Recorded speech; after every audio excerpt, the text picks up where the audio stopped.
నమస్తే అన్న. నమస్కారం. తీసుకోండి. Thank you. నమస్కారం సార్. నమస్తే సాబ్. నమస్తే. మంచిగున్నారా? జర మన పేపర్లు ఇస్తే ఎత్తుకోపోతా. మేడం గారు ఆ ఫైల్ చూస్తున్నారు, ఇంకొంచెం టైం పడుతుంది. ఇంకా పడుతుంది టైం? ఎక్కడామే?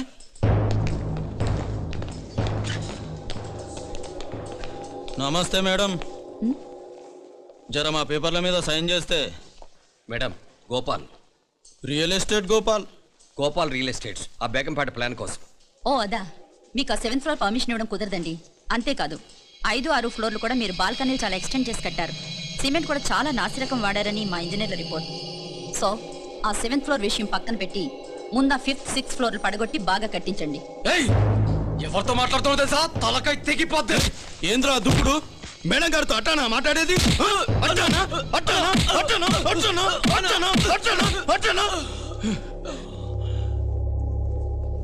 వీళ్ళు ఇంతే మేడం, నరకడం తప్ప మాట్లాడడం చేతగానోళ్ళు. క్షమించండి, అనవసరంగా గోడుతో పోయేదానికి గోటెల దాకా తెచ్చుకోవడం ఎందుకు మేడం? చిన్న సంతకం మీకు ఎంత కావాలో చెప్పుండ్రి, సెటిల్మెంట్ చేసుకుందాం. కమిషనర్ గారు, ఇక్కడెవరో రియల్ ఎస్టేట్ గోపాలంట సంతకం కోసం బెదిరిస్తున్నాడు. ఎందుకు మేడం అనవసరంగా గోటుతో పోయేదానికి గొడ్డలాగా తెచ్చుకోవడం? చిన్న సంతకమే కదా. ఓకే రియల్ ఎస్టేట్ గోపాల్ గారు, ఆల్టాస్ ఆపోజిట్లో నిరాని కేఫ్లో సెటిల్మెంట్ చేసుకుందాం. 3ంటికి వచ్చేయండి. మంచిది మేడం, వస్తా.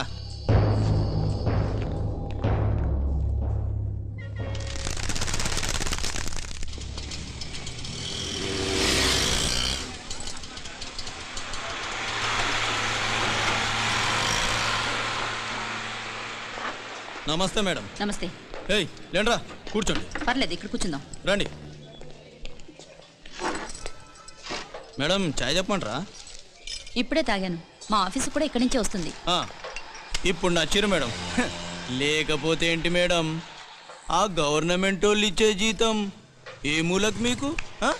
మీకు చదువుకుంటున్న బిడ్డలు, పెళ్ళిడికి వచ్చిన పిల్లలు ఉంటారు కదా. ఇదిగో తీసుకోండి మేడం, ఇందులో 50,000 ఉన్నాయి.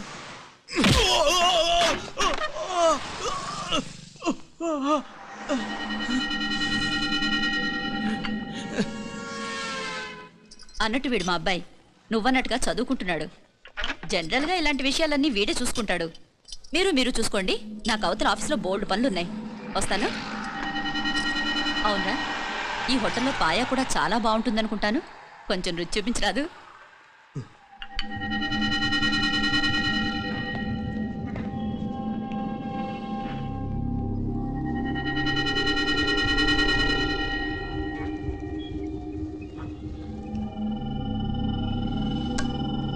అక్బర్ భాయ్, జరా రానా. ఈ రోజుకి సర్వీస్ క్లోజ్ చేసి జీ, దాంట్లో 50,000 ఉన్నాయి.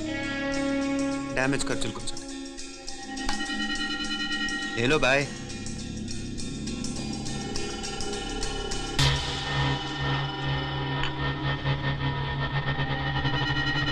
చెయ్యండి రా పాయా.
ఏరా ఎలా ఉంది పాయ? మంచిగా ఉంది. ఒరేయ్, ఈ దెబ్బతో మా ఆఫీస్లో మా పరపతి బాగా పెరిగిపోయిందిరా. ప్యూన్ దగ్గర నుంచి కమిషనర్ దాకా ప్రతి ఒక్కడు నమస్కారాల మీద నమస్కారాలే. ఆ ఆఫీస్లో పన్నుండి బట్టి గాని నీ లైవ్ యాక్షన్ మిస్ అయ్యేవాళ్ళం కాదురా. ఈసారి ఎవరినైనా 4 పీకినప్పుడు మాకు కబురు పెట్టరా, చూడాలి. ఛే! ఎక్కడైనా కొడుకు గొడవ పెట్టుకొస్తే పేరెంట్స్ మందులేస్తారు, మీరేమో మందులేస్తున్నారు. అసలు మీరు పేరెంట్సేనా? నువ్వు అసలు మా కూతురువేనా? ఈ రోజుల్లో వీళ్ళంటి వాడు ఇంటికి ఒకటి ఉంటే గానీ పనులు జరగవు. జరగవు. అంటే వీణ్ణకు రౌడీలా తయారు చేస్తారా? ఇది ఇంతటితో ఆగదు కదా. ఆ దెబ్బలు తిన్నాడు గమ్మునుంటాడా? రేపు ఇంకొంతమంది రౌడీలు వేసుకొస్తాడు. వేసుకొస్తే వీడు 4 నేసుకుని వెళ్తాడు. చాలకపోతే మేము తలో కర్ర పట్టుకుని జాయిన్ అవుతాం. దేవుడా, వీళ్ళ నువ్వే కాపాడాలి. ఏయ్, నీలాగా ప్రతిదీ మేము దేవుడి మీద భారం వేసేయం. మాకు చేతనైంది మేము చేస్తాం.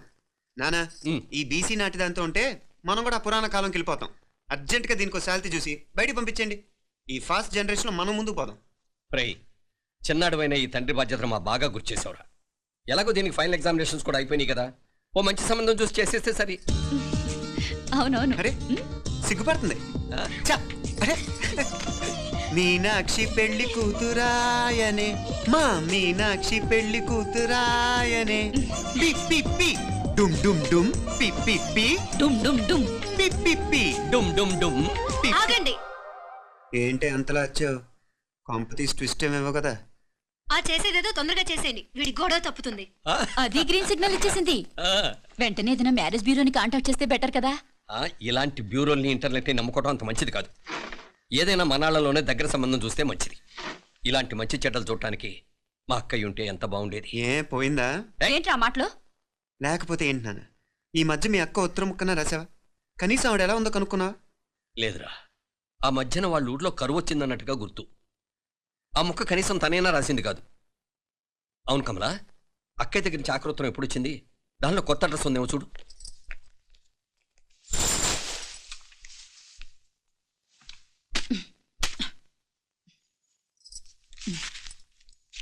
ఇవి చూడు. ఇదే ఆఖరిదనుకుంటా. మా ఇది ఓపెన్ కూడా చేసినట్లేదు. ఏంటి ఓపెన్ చేయలేదా? ఏంటి ఈ చేతిరాత మా అక్కయ్యలాగానే ఉందే. నానే ఉంటాం కాదు, మీ అక్క దగ్గర నుంచే. మరీ ఫాస్ట్ జనరేషన్ అయిపోయి సంవత్సరం క్రితం వచ్చిన లెటర్ను ఓపెన్ చేసి తీరుకు కూడా లేకుండా పోయింది. చిరంజీవి ఆనందరావుకి మీ అక్క ఆశీర్వదించరా అనేది, పిల్లలు మీరు క్షేమంగా ఉన్నారని భావిస్తున్నాను. మీ బావ పోయిన దగ్గర నుంచి ఆరోగ్యం అంతంత మాత్రంగానే ఉంది. దానికి తోడు మనిషిని పాము కాటేసినట్టు మన ఊరిని కరువు కాటేసింది. వర్షాలు లేక పొలాలన్నీ బీడివారిపోయాయి. వానలు పడాలని మొక్కని దేవుడు లేడు. గొడ్లు కూడా సరైన తిండి లేక ఎముకలు గూళ్ళైపోయాయి. అందరూ ఊరు వదిలి వలసిపోతున్నారు. నేను కూడా పక్క ఊరికి వెళ్ళిపోదాం అనుకుంటున్నాను. ఖర్చులు కొంచెం ఇబ్బందిగా ఉంది. ఏమనుకోకుండా 2000 ఉంటే సర్తామని ఈ ఉత్తరం రాస్తున్నాను. అమ్మా నాన్నలు గుర్తుగా మిగిలిపోయిన ఆ పొలం అమ్మటానికి మనసు రాక నిన్ను అడుగుతున్నాను. వెంటనే ఏ విషయం తెలియజేస్తామని ఎదురు చూస్తూ మీ అక్క పార్వతి. ఏంటి నాన్న ఇది? రక్తం పంచుకు పుట్టిన అక్క సంగతి కూడా పట్టించుకోలేనంత ఫాస్ట్ జనరేషన్ అయిపోయింది. మీనాక్షి అన్నట్టు ఆ బీసీ నాటికి వెళ్ళిపోవటమే బెటర్. హలో, రేపు నువ్వు కూడా అంతే నాయనా. ఇప్పుడేమో పీపీపీ అని తోకలా తిరుగుతున్నావే, రేపు ఆ డుండుండుం కాస్త అయిపోతే నేను కూడా కనపడ్ను. ఎప్పుడు నీ పెళ్ళం, నీ పిల్లలు, నీ ఆస్తులు, నీ గొడవలు. ఆపుతావా నానా? దీని ముక్కుకు తాడేయాలంటే మీ అక్కంటే మంచి సంబంధాలు చూస్తాను కదా. ఎక్కడున్నా తను నేను తీసుకొస్తాను. తన్ని తీసుకొస్తావా?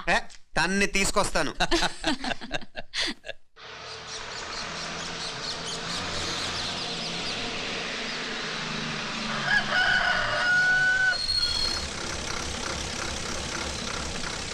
మధుర మీనాత్తమ్మ పలుకు, కంచి కామాత్తమ్మ పలుకు, కాశీ ఈశాలత్తమ్మ పలుకు. బాబు, ఇక్కడ కావూరి పార్వతమ్మ గారి ఇల్లు ఆ సందులో రామాలయం పక్కన ఉందండి.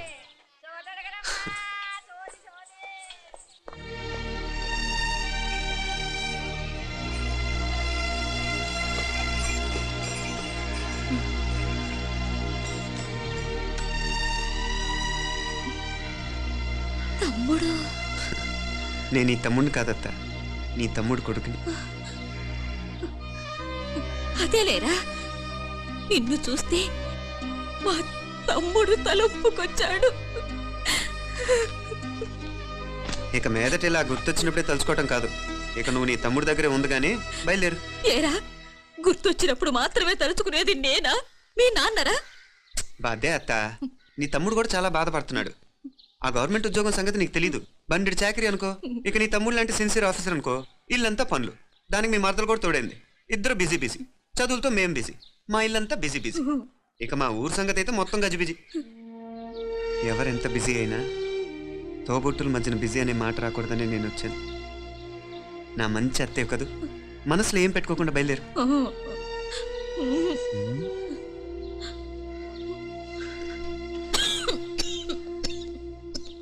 ఇంకా ఈ నాటు మందులతో పనేంటత్తా?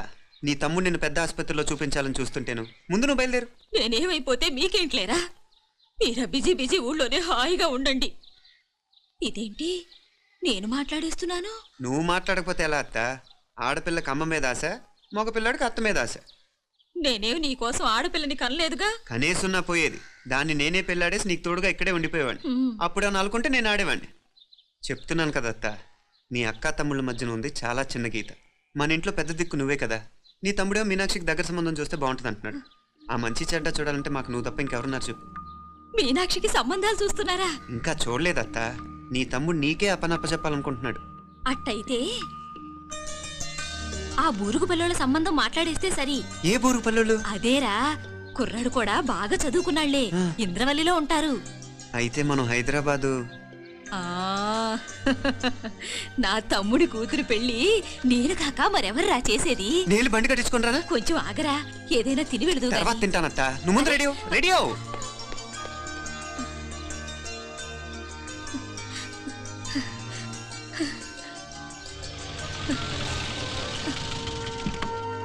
అత్త ముందు నువ్వు పద. సామాన్ నేను తీసుకొస్తాను కదా. ఇక్కడ సర్దుబాట్లు ఉంటే తర్వాత నాన్న వచ్చేస్తారు. సరేనా? బయలుదేరు. వస్తానమ్మా. అమ్మా, సావిత్రమ్మా వస్తానమ్మా. మంచిదమ్మా. రాఘవయ్య గారు వస్తాను. పెళ్లికి మీరంతా తప్పకుండా రావాలి. వస్తాను.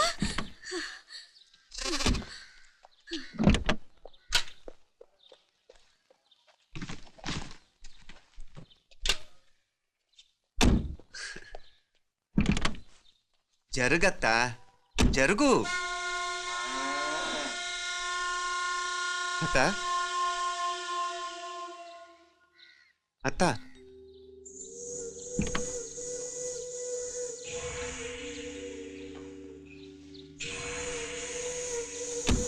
ఏమైంది పార్వతమ్మా?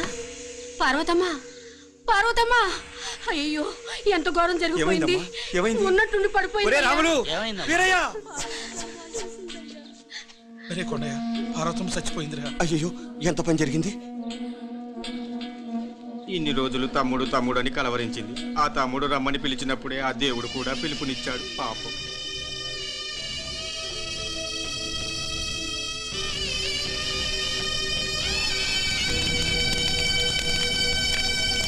మా నాన్నగారి సంతానంలో నేను తప్ప ఇంకెవ్వరూ మిగల్లేదు. అయిన వాళ్ళందరూ వెళ్ళిపోవటంతో మీరందరూ ఉన్నా కూడా నాకంటూ ఎవ్వరూ లేరనిపిస్తోంది. మీ అక్కయ్య కళ్ళల్లో కూడా ఇదే చూశాను నాన్న. కాకపోతే తను పోయాక నువ్వు ఎవరు లేరని ఫీల్ అవుతున్నావు. మన అందరం ఉండి కూడా తన ఒంటరితను అనుభవించింది. పోయేటప్పుడు కన్నీళ్లు కార్చడానికి నానే వాళ్ళు ఎవరు లేకపోవటం చాలా దురదృష్టం నాన్న. పగాడికి కూడా ఈ పరిస్థితి రాకూడదు.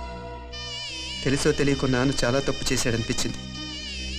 ఎంత మెకానికల్ లైఫ్లో పడిపోయినా తోబొట్టును నిర్లక్ష్యం చేసుకొని పోగొట్టుకోవడం మహాపాపం. కళ్ళు తెరుచుకొని చూస్తున్నట్టుగానే పోయిన అత్తయ్య చివరి చూపు ఈ విషయాన్ని శాశ్వతంగా నా గుర్తుండిపోయేలా చేసింది.